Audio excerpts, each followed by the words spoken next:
meet my co-hosts, Nick Best and Akeem Williams. We're going to have some amazing guests on the show. Buckle up tight, because we're going to be talking about the shit you're not supposed to be talking about. We're going to be discussing anything and everything it takes to become a Legend of Iron. Legends of Iron is brought to you by Muscle Meds. Muscle Meds is the creator of Carnivore Pure Beef Protein Isolates. Beef builds muscle, and Carnivore is the world's #1 selling beef protein. Welcome to another edition of Legends of Iron. With me always, my partners in crime, Nick Best and Akeem Williams can't be here today. I'm John Anderson. We have got a killer show for you today. Why? Because we have got an amazing guest.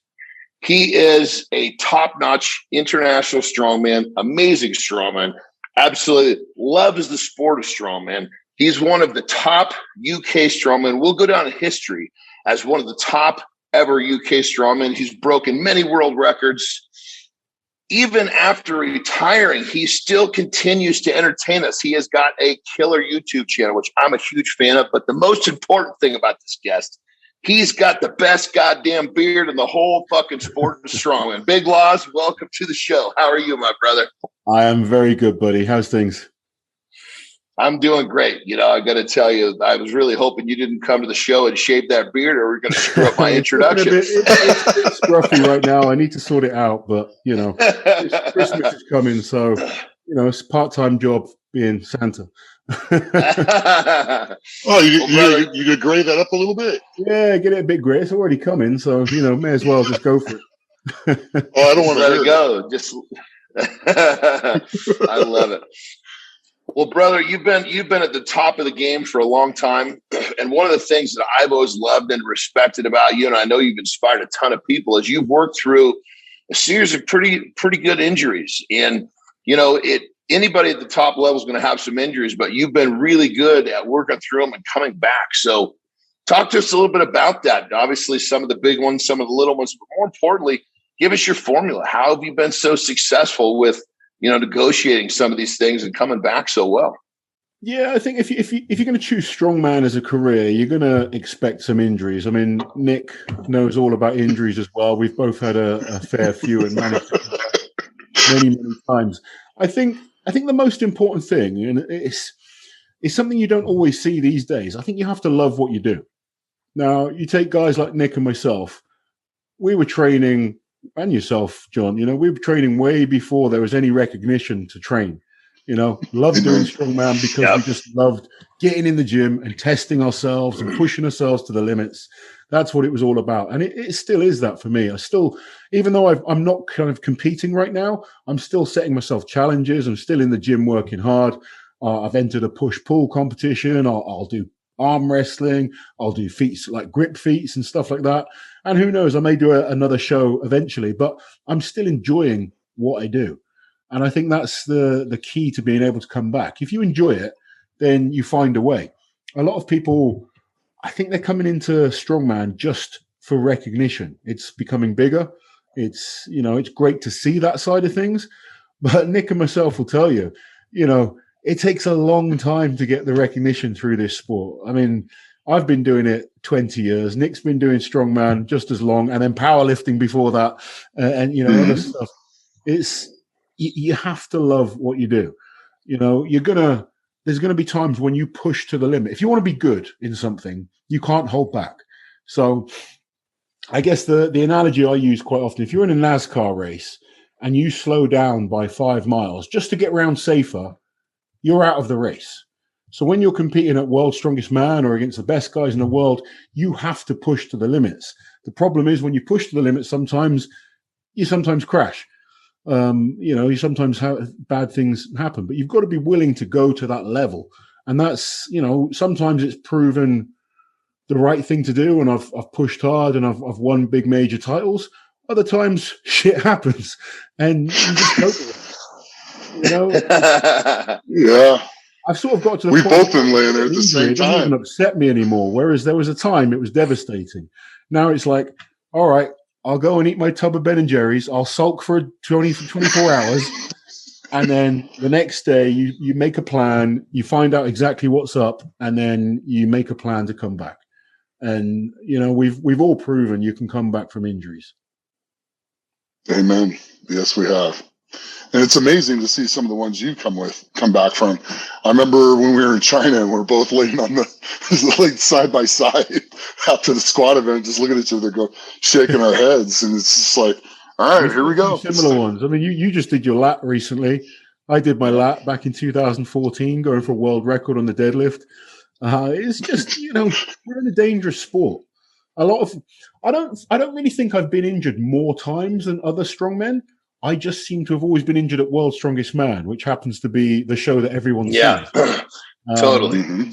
So that's probably why I've sort of got this reputation of being the guy that gets injured. But loads of the guys get injuries. I'm actually pretty good in the gym. I don't tend to get too many injuries in the gym.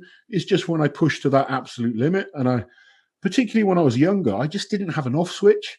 I just pushed myself as hard as I could. And like I said, sometimes shit happens. Yeah. I agree. That's the way to have a good career, long career. I mean, goddamn, Nick and I, we started lifting weights in like the early 80s, 1982, 83, and the philosophy has to be, you've got to be able to train hard in the gym, but you hang it out in competition. If you get hurt there, you get hurt there.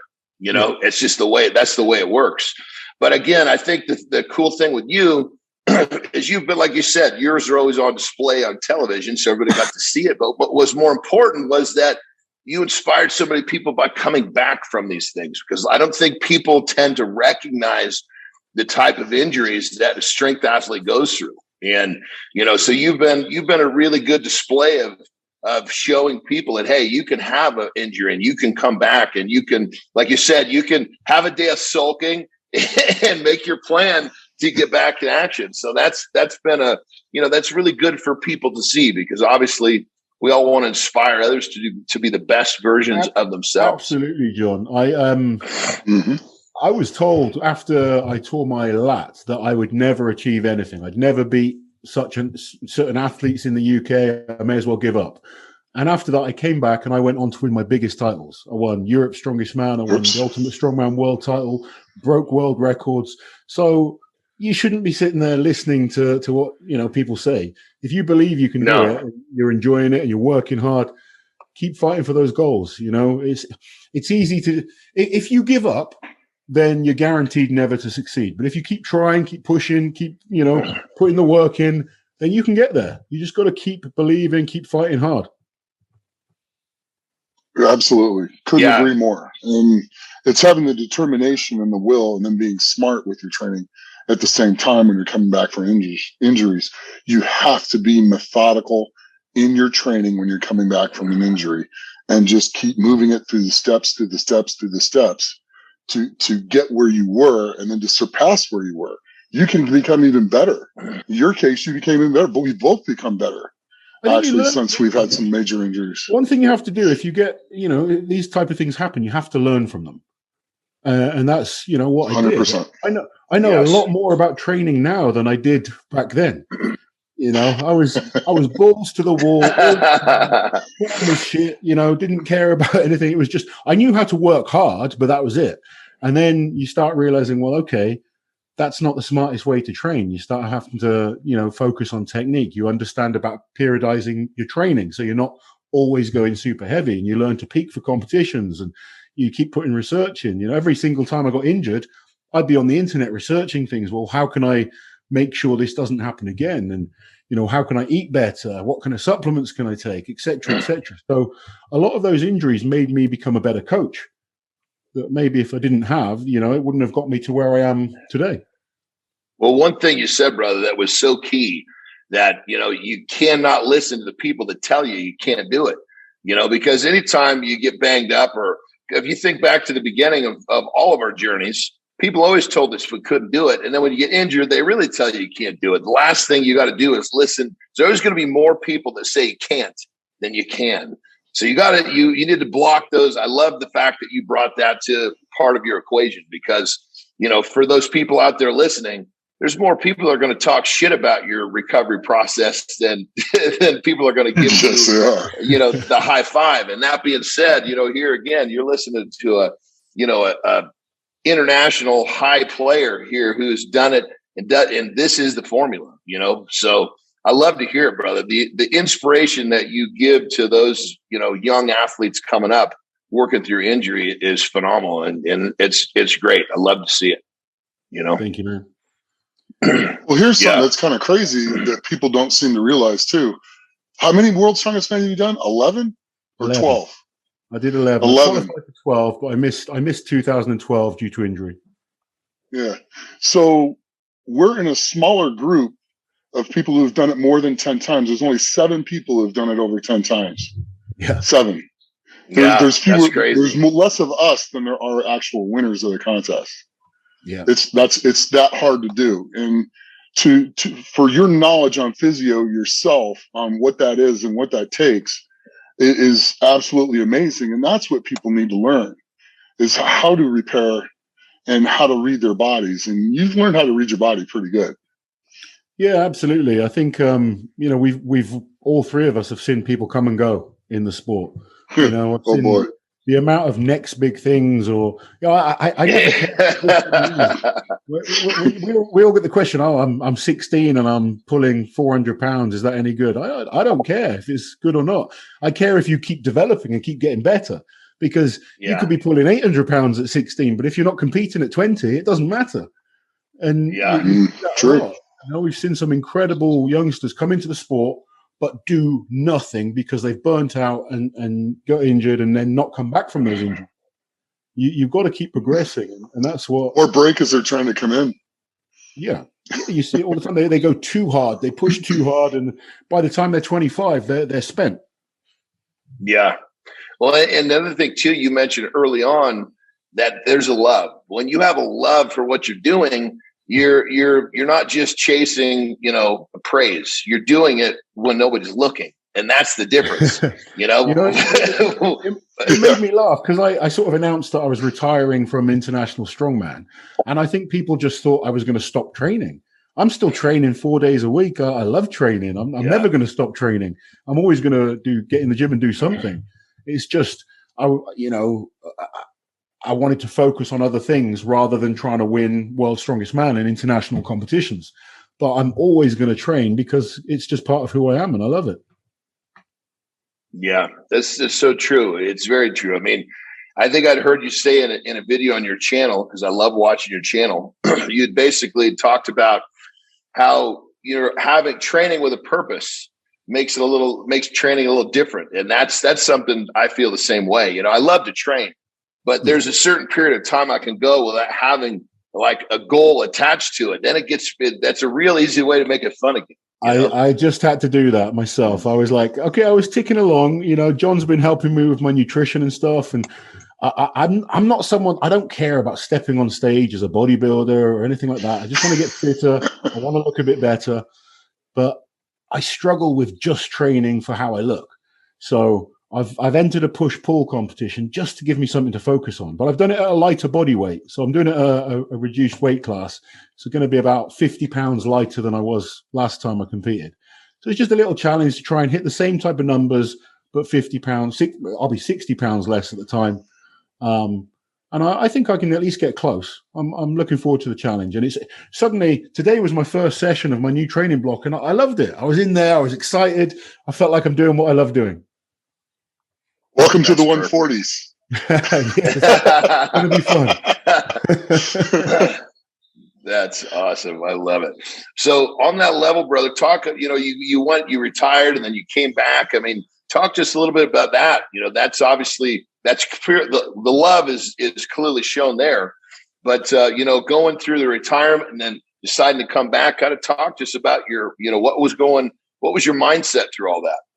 Well, 2019 was always in my head going to be my last show. I wanted to sort of go out of World's Strongest Man. The plan was to make another final, felt in good shape. Training was going really well. I felt really strong. And it was one of those competitions where it just went to shit. First event, it was a very long day. And World's Strongest Man is like that. It's very different to any other show. I messed up on the first event, and then there was a real long wait between the next two events. Didn't eat right, kind of cramped up a little bit, ended up tearing my Achilles on a 610 kilo super yoke, like, I don't know, 1,002, 1,300 pounds. We were told it'd be 1,000 pounds. I don't know what Nick's like, but if I'm training for a real heavy yoke, I need to train for it. I need to sort of condition my body for that kind of weight. I was expecting to be a lighter yoke, focusing more on speed, and then they changed it when we got to the contest. I thought it was a bad call to change it. A lot of people ended up getting hurt on it. Unfortunately, I got really badly hurt on it. Completely tore my Achilles.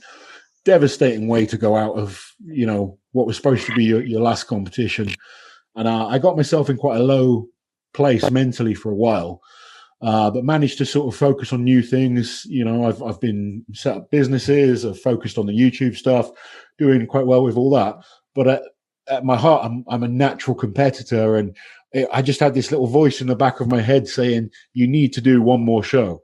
And then I got this opportunity to compete in the Royal Albert Hall, it's like the Madison Square Garden for the UK. It's an incredibly historic venue. They've had so many amazing events there. So I just couldn't turn down this opportunity. So I had 12 weeks to train for it. I was out of shape, and within 12 weeks, got myself into a decent position, went to the show. It was amazing.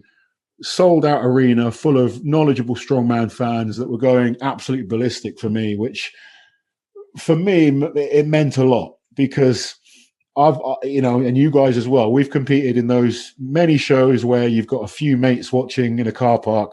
So historic arena, everyone there, standing ovation, going absolutely mental. My mum was there, my daughter, my wife, everyone kind of that supported me over the years. It just meant a lot. And I put in a solid performance, beat Tom Stoltman on 3 of the events, who's the current world's strongest man. I performed pretty well. I wasn't at my best. I didn't expect to be at my best, but it wasn't really about that. It was just about showing I could still do it one last time and going out the right way for me. And it was amazing. I'm looking forward to seeing it on TV. It should be on within the next few weeks. Yeah. That's great. It's Christmas time. Yeah. Christmas time in the UK. It's World's Strongest Man time. Strongman on TV. That's great, brother.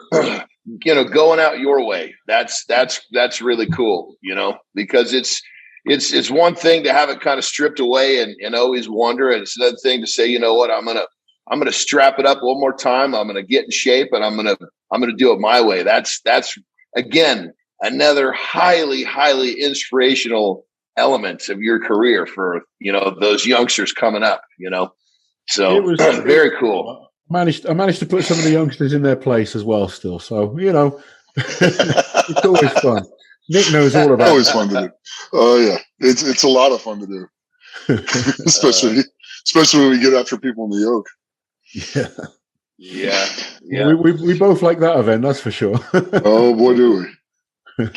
Well, both of you guys were just like the top of the top in moving events. I mean, goodness, for to have 2 guys that are the top of the top of moving events right here. I mean, you guys were it, I mean, Nick, you had world records back in the old IFSA days, and Loz, talk to us about world records. Talk to us about yours, Big Loz. Talk to us about some of your world records. I know some I believe you still have some, and some have been broken, but talk us through those. You've had a lot of them. A number of world records. I've got world records in farmers walks, yokes, car walks, grip events. At one time, I had the axle world record overhead.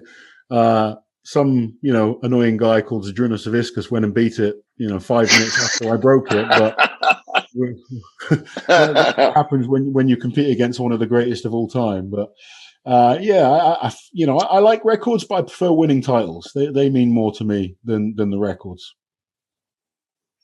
They last forever. That's the kind of cool thing about them. Is once you have it, it never goes away. Someone's going to eventually beat a world record, but once you have the title, it's never going anywhere. I was putting some research in, and out of all the British athletes, I'm second in terms of who's won the most international events.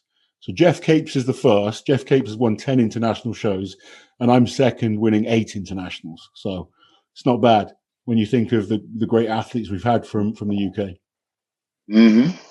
That's amazing. That's utterly amazing. Hence the introduction, brother. One of the top world, top UK strongman going down in history. You're definitely there, my brother. Talk to us about your favorite world record. Obviously, titles is more important, but you've got to have a favorite world record. Like I know you did some stuff with some old time strongmen. I think my favorite world record was when I did the 600 kilo yoke in Dubai. Actually, it was 580 kilos, so slightly less. But we had, other than Nick, we had like all the top guys on the yoke there. Kiliashkovsky was there. We had, Terry Hollins, Drunus, Brian Shaw, Hafthor Bjornsson, all the top guys in the world. And I absolutely obliterated everyone. So when you've got those guys coming up to you saying that was absolutely amazing, that means something to me. When the general public say it doesn't have that same weight as when Zadrunas comes up to you and says, Loz, that was truly awesome. So that was a good one. I loved having the car walk world record. It's just a cool event. And I broke it when I won Europe's Strongest Man. But yeah, I'd probably say the yoke, just because of who I was up against, the standard that I was competing against, and how much I beat everyone by. That's probably the biggest one for me. Yeah, and like you're saying, to have somebody like Zadrunas come validate it doesn't get any better than that. In my opinion, he's the greatest strongman to ever live, and I believe you feel the same way. Yeah, absolutely. I do. I think his longevity and everything that he's won and the records, and for me, he's the greatest. I think we've had so many great guys, but I would put him at the top. So yeah, for me, having him tell me something was awesome it's a nice feeling. It's like Ronnie Coleman coming to tell you your physique's looking absolutely amazing. Yeah, for sure. Absolutely. I love it. So what was your least favorite event out of all the events that you've ever done? What was the one that made you the most miserable after doing it? Oh, well, considering you're here, I've got to talk about our loading event in 2010. Nick Best and myself in Sun City. We were doing this loading event on sand, and we're both sweating buckets. Our grip's totally gone. I think our calluses were like cut, you're bleeding from your hand. And we're trying to load these sacks, these kegs onto this platform. Every step you take in the sand, your energy is being drained. Normally, we'd fly through these. If it was on normal kind of asphalt or something, you just fly through it, no problem. But on the sand, and it was the last event, it's sweaty, it just made it awkward. And I think we're passing each other all the time. I don't think either of us managed to load that last one, did we? Neither one of us, yeah. It was you beat me on the first keg, and I freaked out, and I literally felt like I took 5 steps to the other side of the course, and then hockey stopped and grabbed the other keg and took off, and I got the next 2 kegs up quick, and then I had the third keg going, and I just ran out of gas and tore off the callus on my hand, and you just kept coming up that hill, and I'm just going, oh my God, you gotta be kidding me. He's gonna come up this hill and he's gonna load it. I kept trying. I probably tried to load it 3 times. At the time, I watched that event over and over again to motivate me and never let it happen again. I actually went to the gym, and this disabled guy sat in his chair was going, why didn't you just load that last keg? I was like, get out of your damn chair.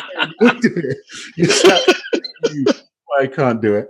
But it motivated me. And, losing that event to Nick, it wasn't that it was against Nick, but I made the final of Worlds 2009. 2010, I was a little bit cocky and thought I could hold back in the heats and make the final.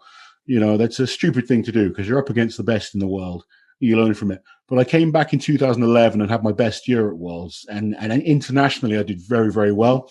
So I used it to motivate me and just kind of kept watching it, made me go to the gym, made me work harder. Aside from that event, just because I remember it so clearly, I've always hated the duck walk. I just think it's the stupidest event on the planet. It makes big men waddle along like ducks, and you end up with these huge bruises on your legs. It should just be banned. But yeah, I have a personal vendetta against duck walk. That's awesome. I'd have to say the launch for me. Well, going to the duck walk, it's not exceptionally exciting to watch. It's, of course, usually it's set up in a race format, but it's different to watch a big tire be flipped or drag a chain. The duck walk, like you said, it's just pretty goofy, It is. It's not, lifting a huge weight either. It's just waddle along like this, and we're 300+ pound men looking like idiots. When your brain's all rattling around inside your head because you're bouncing back and forth so much too. You're kind of dizzy when you get done with the course. Yeah, I've got big legs as well, so it just didn't work for me. I just thought this event is stupid. We can't like everything, right? No. Yeah, that's it. So your grip, you are renowned for grip. Go back to the beginning. Is this something that you just had? Did you have a great grip from the time you were young? Or is this something you developed through the course of your training? I had a decent grip. I wouldn't say it was like the best, but it was decent. But I happened to, one of the first places I trained at was a place called the Way Consortium. And the guy that owned it, all he did was grip. He had like all these different grip tools and stuff. He's one of these guys that competes in grip competition, a guy called Steve Gardner. And he sort of introduced me to a lot of different grip training. And I found I enjoyed it and got really good. Broke a number of records in grip. I used to have the 2-hand pinch world record. I'm good at sort of weird grip things, and I enjoy training them. It's something that doesn't take too much out of me to train grip. I can still, hang with the top guys now. Did some grip tonight, actually. It's just one of those things. I think as a strongman, you need to have a strong grip. We see too many shows where they're doing like frame walks with straps and stuff like that. I'd rather see it without. I know Nick will do the same as well. And it does change the event. Absolutely. It can completely change the event if you take those straps out. So, enjoyed it. It was fun. Just various different things.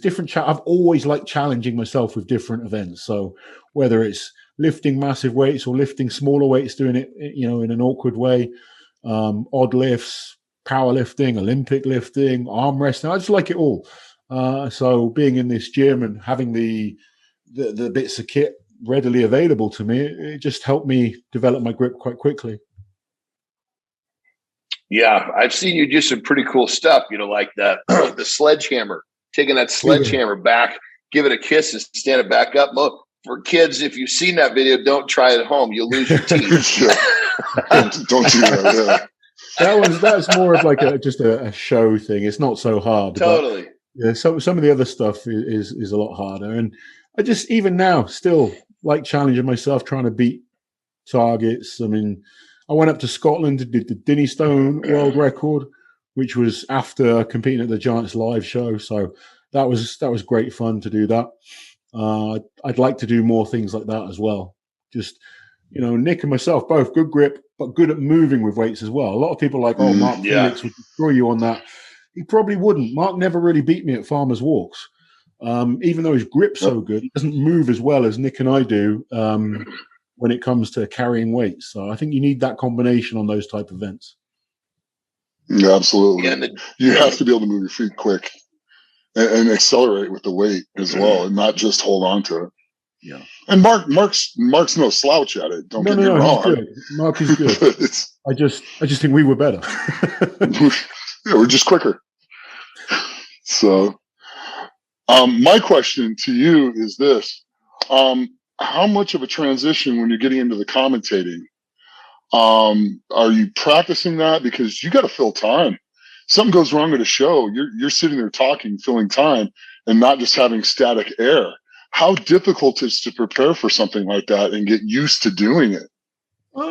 At first I wouldn't really say I practice. I mess around sometimes. If I'm bored at home, I might see my friends lifting or something and just commentate a little bit just to have a bit of fun with it. But I don't really practice. I try to put in research so I know. I mean, the top competitions are easy. I know all the guys anyway. I've competed against them for so many years. It's not so hard. I don't have to think about what I'm going to say because I know most of them. I know what they've done. Yourself, Nick, we've got that insight of what it's like to compete at World's Strongest Man or what it's like to compete at a Giants Live. I think when you've got that experience firsthand, it makes it easier. I'm not a bad talker as well, so I think that helps with the commentating, but just doing it more often has helped. At first, whenever you do something new, you're a bit nervous, you stumble over your words. I'm so laid back that I don't really care now if I make a mistake. Whereas I think when I first got into it, you're so nervous and you don't want to make a mistake and you feel this pressure that it kind of makes you stumble a little. Now, if I mess up, I just roll with it. Most 99% of the time, people don't even realize anyway. So I think it's just practice. I feel more confident doing it now. First time I did it, it was nerve-wracking, but I think the more you do it, and at the end of the day, I'm sat there talking about a sport I love. It's not that hard. Oh, for sure. Well, you just did OSG, and there was 260 competitors. So it's going to be harder. OSG was a lot harder because there's so many competitors. It's such long days. I think I ended up doing 20 hours of commentary. Wow. It was a lot. Yeah. And you don't know all the athletes as well. So that's a little bit more tricky.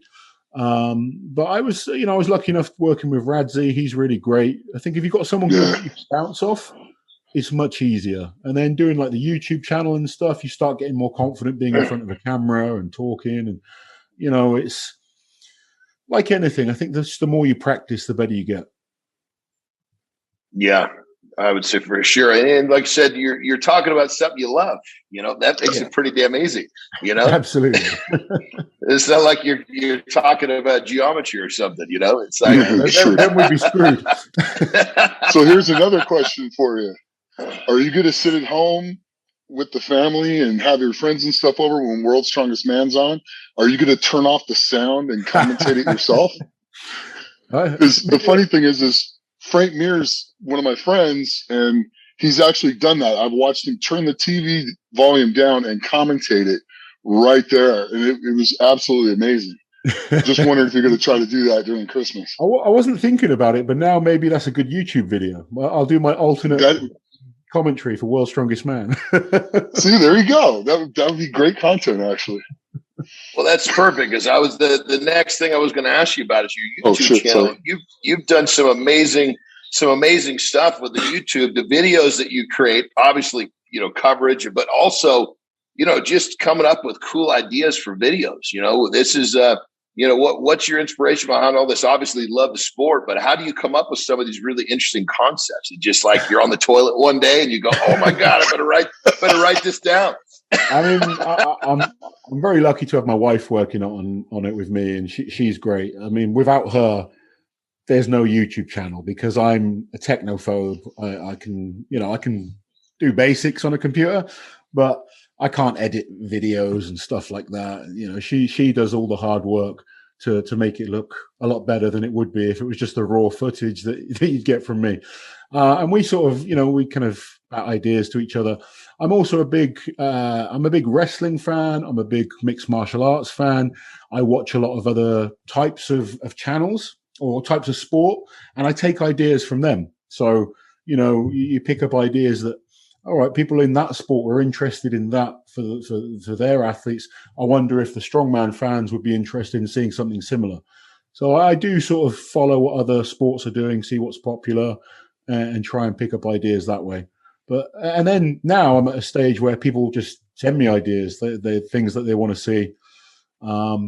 It's hard. Sometimes you kind of just sat there thinking, what the hell am I going to do a video on today? Because you've got a ton of content. That could be challenging. How many videos do you have, brother? You got a ton of content. We're over 600. Yeah. I heard the wife come in the background to help you out there. I love it. Just like you said. I heard her whisper 600. She's the one. It's been amazing though. We've been able to, she was working for a retail company. Now she's full time on that. So it's been really cool. We see a lot more of each other. Whereas before, when I was training, she was getting up at 4 a.m. She'd get back, I'd go train. We just never saw each other. Whereas now we're able to travel to different places. She came to OSG with me. She was out in Dubai with me. So it's nice. We're, you're not making millions of money from it, but we're having a much nicer lifestyle from it, and it's nice. Yeah. And for anybody out there who's been living under a rock, it's Big Loz Official. That's the YouTube channel. It's cool, man. It's cool, man. I tell you, if you enjoy strongman, you can subscribe to that channel, and you're going to find something that interests you, hands down. You know, I'm a strongman fan. I always have been, and then I go into competitor mode or I go into fan mode. I don't have I have to separate them. I can't be fan and competitor. So it's one of the reasons I had to stop competing, because I literally change when I'm competing against someone. I was like, there's no way Nick Best is going to beat me. I'm going to beat this guy. Whereas when I remove myself from the competition, I can be like, damn, I want Nick Best to smash this comp. That mentality changes, and I can go back to just enjoying watching it. And that's been a nice thing to do. I can watch what other guys are doing. I do my prediction videos and stuff like that. Sometimes I upset people. I don't really care. I just give an honest opinion. And I think that's what people appreciate. I think as fans, we'll often just pick our favorites, whereas I won't do that. I'll pick who I think is going to win based on events, based on who's in form. So I think I do pretty well with it. I mean, Liz is probably even better than me at the predictions. But it's a fun thing, when you watch a boxing match, it's nice to sort of debate who you think is going to win. And, as a fan, you like the polls, and I'm just trying to create the same thing with strongman, build more hype to these different events rather than it just being it's on TV and that's it. That people go to the show, then they want to come and watch the YouTube channel afterwards and see what we've got to say about it. And it just creates a bigger experience for the whole fans, viewing pleasure, if you like. Love it. So since you're talking about predictions, let's put you on the spot. Give us what you think what do you see in the next few years in the sport of strongman? Who do you see kind of ruling the roost? What do you see happening? I actually think we're in a generation right now where we're going to see multiple different winners. I don't think we're going to have too many people dominating the sport. We had 8 years of Brian and Zadrunas back and forth, winning the Arnolds and winning World's Strongest Man. I mean, guys may be able to sneak a title in there, but right now we're in a stage where if you just look at this year, we've had multiple different winners. Trey Mitchell won a big event. Tom Stoltman, Lissis, Novikov, Evan Singleton. Got lots of different winners of these big events. And I think, things like World's Strongest Man, it's getting hard to predict. There's so many good guys. And you can't really predict until you see the events. That's one of the things. The events, the weights, and the distances, too. Yeah, I mean, Absolutely. You could see an event, but a guy that would do good with the light yoke might not do good with a heavy yoke. Absolutely. Same with the farmers. So you got to see everything to actually give a fairly decent prediction. Yeah, I totally agree. And that's what I always wait for. I wait to see the events. Then I'm sort of looking at, who's in shape? What have people done this year? Because Jerry, for instance, Jerry Pritchett is an amazing strongman, but he's had a bad year. He's, 2020 was awesome. 4th at Worlds, performing really well. Picked up some injuries, and he's not been the same guy this year. He needs a bit of time off. If he gets himself back in shape, he's going to be dangerous. It's one of those sports, year to year, athletes can change. Nick and myself have been like that. One year we're awesome, the next year you're not so good. And it's not so much. It's just part of being an athlete. You can't maintain that peak level for forever. Talk just a little bit about this younger generation coming through. There's been a lot of younger winners in the last, it seems like the sport is being, it's being specialized from the time that people are much younger now. So you have guys like Zadrunas, who's one of those guys that started was really young. And so he's got so much experience. But now, there's tons and tons of young strongmen that are being brought up in training the events. I mean, do you see that to be kind of the future of having a whole bunch of sub 30 World's Strongest Man winners? Yeah, I think so. I think we're going to see younger and shorter careers as well. I think they're two things that we're going to see.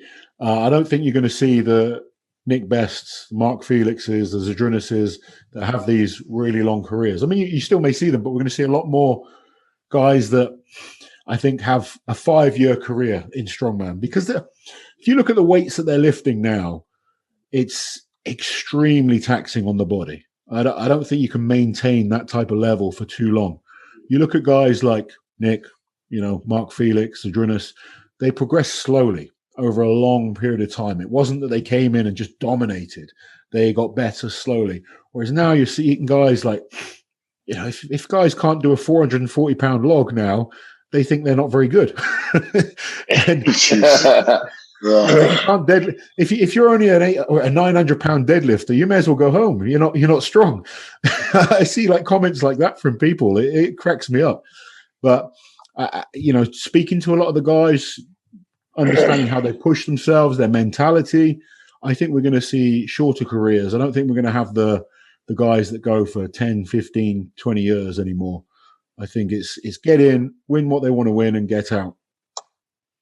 Yeah, I can see that. A lot of guys having the discipline to only do a few shows either. A lot of the guys' Achilles heel is they come in, they do really good, they win a show or they place really high, and then they end up doing like 5 to 8 more shows in that year that are super heavy. Not that are just random shows, but that are really hard shows, and it just destroys them. It really shortens their career. When you get to that international elite level, you have to pick and choose, no more than probably 4 super heavy contests in a year. 3's probably the best number, actually. Yeah, and then maybe some smaller ones. People look at Zadrunas and Marius Pudzianowski and see how many shows they did. But when they were competing, those shows were much lighter. Yeah. Now they're all super heavy, hard shows where every show is stacked full of great athletes. It's there's no easy shows anymore. You can't just turn up and have a training session. Yeah. Right. Yeah. Very true.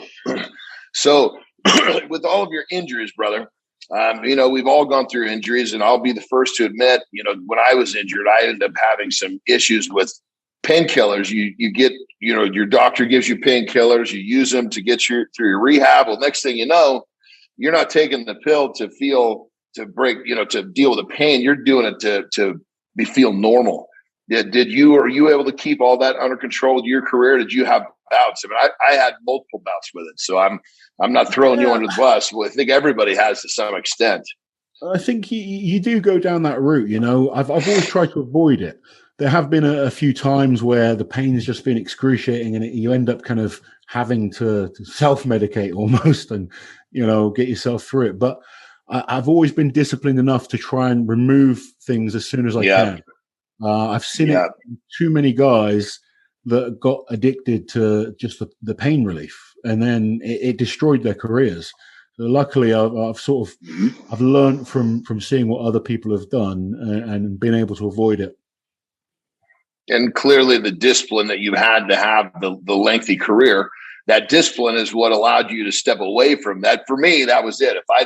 I consider myself extremely disciplined, and if I didn't have that discipline, I would be, that shit would have ended my career. But I probably wouldn't be lifting weights anymore. I could have easily gone down that route. I mean, bless him. I never really got on with my father, and he was a drug addict. So rather than going down that route, it kind of put me off it because of the way that he was, the way he was treating the family and stuff like that. I've been through a lot of shit from a young age because of it.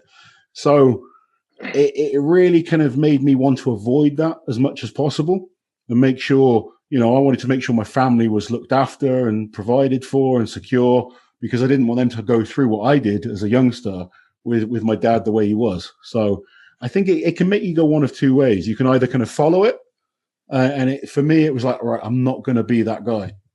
Yeah, brother. I learned more lessons from my dad on what not to do rather than what to do. Yeah. Sometimes those are the lessons you need, and I'm very thankful because there's a couple lessons he gave me of what not to do that if I didn't have those, I would not be the same person.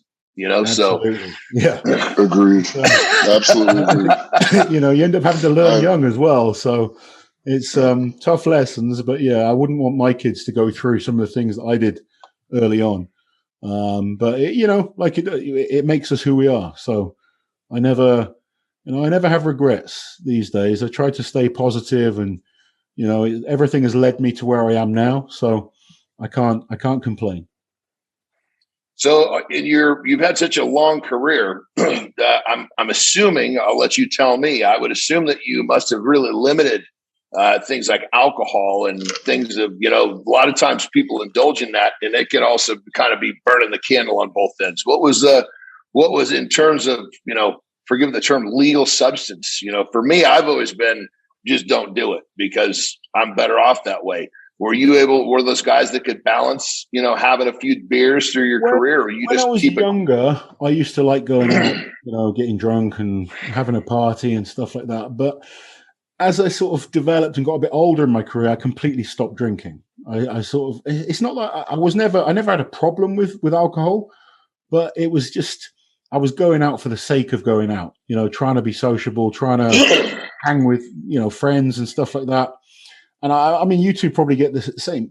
My friends from school, they're great people, but they don't get me. They're not the same sort of, you know, mindset as I am. I don't really get much out of going out getting drunk other than broke because you're spending way too much money on stuff that you don't really like. Exactly. By the time I was sort of had my first daughter, she's 12 now. So, you know, I didn't want to wake up with a hangover, you know? And then ever since I've had her, I've drank very little. I've gone through years not touching drink at all, you know, 3-4 years at a time where I just don't have it. I'm not someone that, you know, if I'm going to a party or something, I might have the odd drink, but it's something I've avoided as much as possible. Yeah. That's something that you said that's really key is we all have friends that just they're just not goal oriented like we are. So it doesn't really take away from, there's no element in stripping them, you know, as to where for us, you know, waking up with a hangover, your recovery is severely altered. Exactly. Well, you also got to realize your liver and your kidneys filter everything out of your body. Yes. If you drink while you're training, you're going to add 2 and 3 days to your recovery time. And if that's I mean, I sold beer for 18 years. You know, I've been in the beer business, but I wouldn't drink more than 1 or 2 beers a week. I love the nuances of it. I love the work that goes into it, how they get the flavoring and stuff like that. But it's just, me personally, it's not my thing to drink. And I can sell it, but I'm not going to drink it. Yeah. You find a lot of us, I think, are like that. You know, our minds are different to the average person. I mean, I see people and they're like desperate to have like a glass of wine at night. I'm thinking, you know, you need to have wine to just enjoy yourself. Like I like my wife, so I'm kind of happy to talk to her. I don't need to get drunk to have a good time with her. You know? You break that down. It's kind of interesting because whoever a person that can't wait to have that glass of wine, their daily life is less interesting than that glass of wine. You know, that's kind of a sad existence. You know, we've all lived in the world where we're doing what we love. So, you know, having that drink is not the pinnacle of our day, you know, but for some poor souls out there, that's the way it is. No problem to people if that's what they want to do. It's not for me. That's all. There's other things I want to do. I want to try, you know, achieve my goals, focus on what I want to do. And it just seems to me having a glass of wine every night is wasting time. It's not allowing me to achieve the goals that I've set myself. Yeah, that's a very good point. I mean, the act of having a glass of wine, of course, drinking a glass of wine once in a while is one thing, but having that glass of wine is time. You're losing focus. You know, for me, even a little bit of alcohol, I don't sleep well. You know, I guess my vice, I drink way too much black coffee. I just drink coffee all the time. Keeps me going, keeps me working. It wakes me up. I definitely have too much coffee. Coffee addict. Well, I'm right there with you. I drink a lot of coffee during the day. More than I should. Sometimes. Yeah, exactly. Couple pot and a half. I'm the same way. We got 3 different types of coffee makers in our house. We got the espresso machine, the Nespresso machine. I can't remember what to call the little pod you put in there. What's that one called? You know, so I'm kind of a coffee connoisseur too, brother. So You could do it with wine and you could do it with coffee. All the different types of coffee is, this way it smells and and it's a much more productive habit, for goodness sakes, Definitely. Very much so. Yeah. I love it. So what's the goal? Talk to me about the goal in terms of the future of your YouTube channel. Because like you said, you shifted focuses. You're not competing. You're obviously acting as a fan with your channel, which gives you a much different perspective, which again, like I've said, I love your channel. What's the goal? What's the big picture? The goal is to keep promoting strongman as much as I can. I want to see strongman on a much higher level. I want to see guys getting paid well. I want to see big shows. I want to see it, be much more popular than it is, because it's growing, but it's still not where I think when you're involved in it, you think it's bigger than it is, but it's really not that big still. It's improved loads, but in terms of the grand scheme, it's still not where it wants to be. I want to see strongman shows in arenas with 40,000 people watching or 50,000. Yeah, that would be amazing. I want to see comparing it to some other sports. In the UK, we've got darts. I love darts, but 500 grand for the winner of the darts world championships compared to, I think World's Strongest Man has just gone up to 70. It was 45 last time Nick and myself competed there. So I want to see, that side of it improve. I want to see, more people get involved in it. And it's starting to do that. Brian Shaw does a good job getting more people involved in the sport with his channel, and Nick and Brian, when they were on the History channel, that got more people into it. Anything like that, more fans, more people interested. The bigger the sport gets, the better it is for all of us, and that's the main goal. Keep it growing, keep things getting bigger, keep people's interest, keep promoting the sport as well as I can, and just stay involved. And it comes from the love of the sport. So obviously you're wanting the sport to grow because it was a big part of your life, and you want to see it grow for, generations to come, potentially come and make a great living for their family. So I love the selflessness of how, you do this because of course you love it, but you're also doing it because you genuinely want to see the sport grow. If there was a lot more people like that involved, it may be growing a little faster. Everybody's looking for a quick piece of the pie. I loved the at the Rogue Invitational.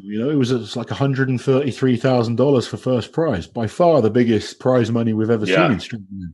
I thought that was brilliant, and I want to see that grow and get better. Don't get me wrong, I want to be a part of that. I want to be paid to go and do the commentating at these events and make a little bit of money. Absolutely. I want us all to grow from it, and the way we do that is to work together. Yeah, absolutely. So go back in history. When was Little Loz just basically decided that this is it for me? I've fallen in love with strongman. Talk that moment through for us. Strongman in the UK has always been a big thing at Christmas. They've always put World's Strongest Man on TV at Christmas. And I go back, I remember watching O.D. Wilson pull a truck. And, just being inspired by this huge man pulling his truck. I was just blown away. I was like, how can anyone do that? This is incredible. And I was just hooked from then. I watched World's Strongest Man every year. But I did a lot of sports as a kid. I was British champion at Kung Fu. I played rugby for the Southwest. A good track and field athlete. So always sporty. But I never got into the gym until I was 21. And I was watching Britain's Strongest Man on TV, and you guys all know Ollie Thompson. Yep, know him. Yeah, he. I just thought this guy looks amazing. He's really strong. I want to do what he's doing, and I literally, from watching that show, I went and joined a gym, and within 6 months, I found a competition. And how old were you at this point? I was 21 at this point. So I've been watching World's Man as a kid from, I guess, maybe 7, 8 years old, watching World's Strongest Man on TV. It was O.D. Wilson was the first memory I can kind of think of. I knew it was O.D. because it's the only black guy back then. So, you got to be careful saying that, but I was inspired by him. I thought he was amazing. And, then I started watching Magnus Samuelsson. Magnus Samuelsson was my favorite strongman. I really loved watching him. And then the likes of Sven Carlson, Mariusz Pudzianowski, Hugo Girard, those kind of guys were just amazing. But it wasn't until I was 21, because like I said, I was playing other sports at the time, but I was just like, I've got to get to the gym and try this, because I'd not been to the gym. I literally joined the gym to do strongman. There was no, I'm joining the gym to just be a bodybuilder. I was like, I want to try strongman after watching this Britain's Strongest Man, 2004, I think it was. So joined the gym after the Christmas then. And then in the summer 2005, I did my first show. Had no strongman experience whatsoever, but I did okay. Ended up making a couple of mistakes. Went on to another show where I came second. And then I found a Midlands qualifier, so like a regional qualifier for Britain's Strongest Man. I went and won that and got to Britain's Strongest Man 2007, and then World's Strongest Man 2008. So from 2005 is when I stepped foot in the gym to 2008, I made my first World's Strongest Man. That's crazy. That's crazy. That's amazing. That was, fast progress. I mean, it was a little bit easier back then than it is now. There's not quite as much strength in depth as there is now.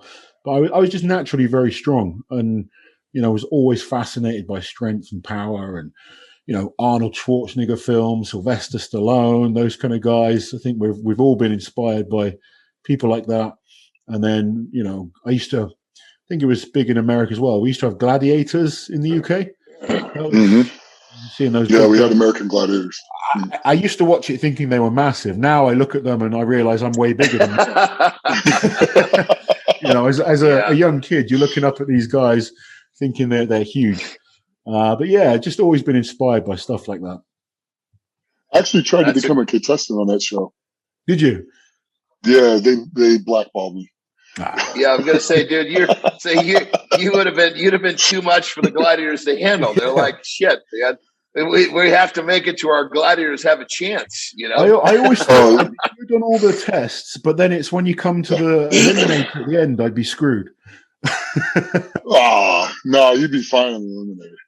No, it was interesting because I made it through all the tests up to the last one, and then I got to do it twice, and they're like, "Oh, nope, you just missed it." And I'm like, my hand was on there. I looked down, and then I see you hit the button, and they're like, "No, sorry." And you're just like, "Oh, okay, gotcha."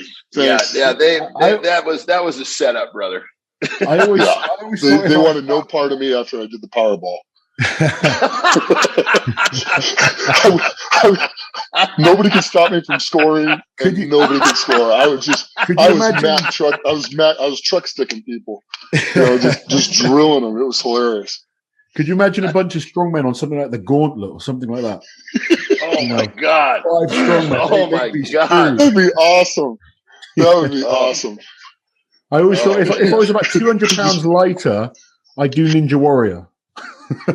Oh, yeah, that's brutal. Yeah, like that's pretty tough. Probably 150, 200 pounds lighter.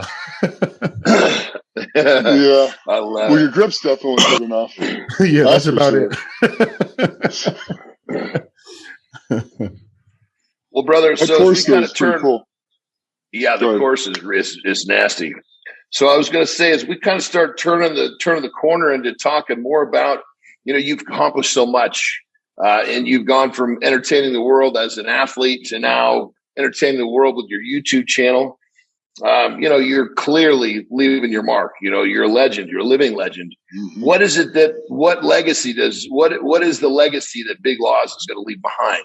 Obviously, when you're a competitor versus when you're retired, that tends to change a lot. So the fact that you are retired, we're going to get probably a much different answer than if you were still competing. But I would love to hear, what is it that when you're dead and gone, what is it that you want to be remembered for? And I'm sure you guys get this as well. It's amazing winning titles. It's a brilliant thing to do, and it means a lot to yourself. But I get more pleasure out of the messages I get from people telling me that I've inspired them, whether it's to get in the gym, come back from illnesses, come back from injury, whatever it might be, and it happens more and more often, especially these days, which is that feeling of feeling like you've inspired someone is what I want to kind of continue to do. I've got a decent reputation as being a decent person, and I try and be kind to people and look after up and coming athletes and stuff like that. I want them to realize you don't have to be some kind of meathead to be good at what we do, because I think a lot of people have this preconcept vision of what we are, and I love sort of changing people's opinions. I've been to many exhibitions for sponsors and stuff like that. You go to these corporate events and they're all dressed up in their suits, and they see you there with a beard and the bald head and big old traps that we've all got, and straight away they think a certain thing, but they start talking to you and suddenly they're like, they go from this standoff position to suddenly they want to engage with you and realize you're actually a decent human being.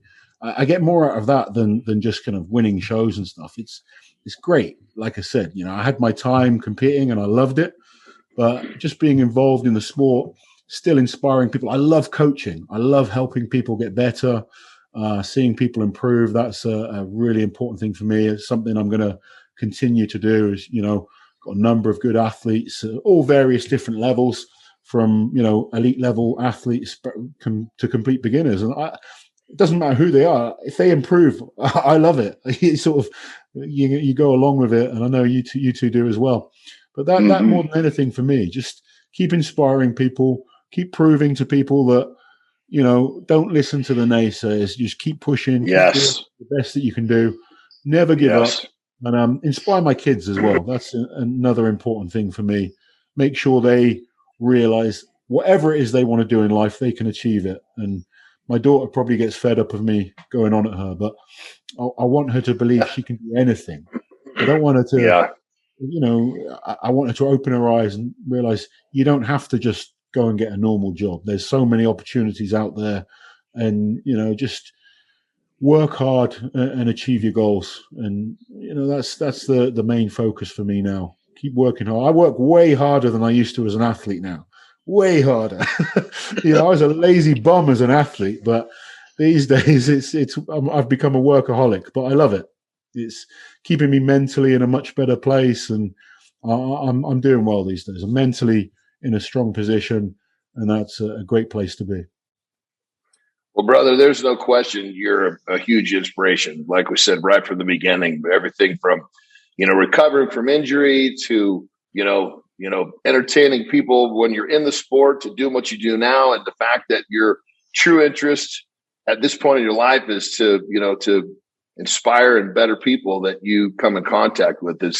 That's amazing, and my hat's off to you, brother. Nick, do you have anything else for Big Loz? Same. It's just amazing. Not only do you do all these things, you're a good parent. You're a good person. You're a good parent, and that's saying something, because being a good parent is not an easy job. It's probably one of the hardest things you could ever do. And if anything, there's a lot of strongman competitors that are actually good parents, and it's great that Loz is one of them. And I got nothing but respect for Loz, because, man, we banged heads so many times. We've had way too many battles not to have respect for each other, buddy. I absolutely loved and hated competing against you. I loved it because I knew I had to push myself with everything I had to make sure I kept up or was able to just sneak by. And it was just always a pleasure and an honor, but I always knew I was going to get the best out of you too. And if we sat around and made each other better, and that was freaking great. How many times how many years in a row were we looking at the groups for World's Strongest Man? It's like, damn, I've got Nick Best again. At least four, maybe. At least four. It was at least four. It has been a pleasure. It's weird. I get clients of mine that are so scared to compete, and they're worried that they're going to lose and stuff like that. And I look back on my career, and I've come first and I've come last in shows and everything in between. And, I sit back now, I don't worry about the times that I came last. I look back and I appreciate I had an amazing career, loved the wins, loved the experiences, competing against yourself, Nick, and many other guys as well have become good friends of mine. It's, you don't sit there worrying about the times that you lost. You can recall cool stories that you had together, great battles, like you said, we pushed each other to be better at what we love doing. And that's, I think that's an amazing thing. Without these other athletes, I wouldn't have been as good as I got. So it's I said to Terry Hollins, actually, because a lot of people made this like rivalry between me and Terry, but I genuinely thank Terry because he was so good, it made me be better. If he wasn't there, I wouldn't have been the athlete that I was. And, same with guys like Mark Felix. You always battle these guys that are, your local rivals, if you like. But I kind of look back at the end of my career and pleased with what I've achieved. We maybe always want more, but there's certainly no regrets. I've done very well, and I'm more than happy to have had the battles that we had. I enjoyed every moment of it. Yeah. Well, brother, please continue to do what you do because you do a great job of it. And we're really, really pleased that you took the time to come on here with us today. We want to thank you for your time. And pleasure. Maybe down the road, we'd love to have you back on a second time because this seems like just the tip of the iceberg of Big Loz. Definitely, guys. It's great to talk to you both. You got it. Thank you. It's great to see you, buddy. That's it. Well, this is it's another episode of Legends of Iron, everyone. This is Big Loz, and he is here making a difference, and we love to see it. We'll see you next time. Legends of Iron is brought to you by Musclements. Musclements is the creator of Carnivore. Beef builds muscle, and Carnivore is the world's #1 selling beef protein.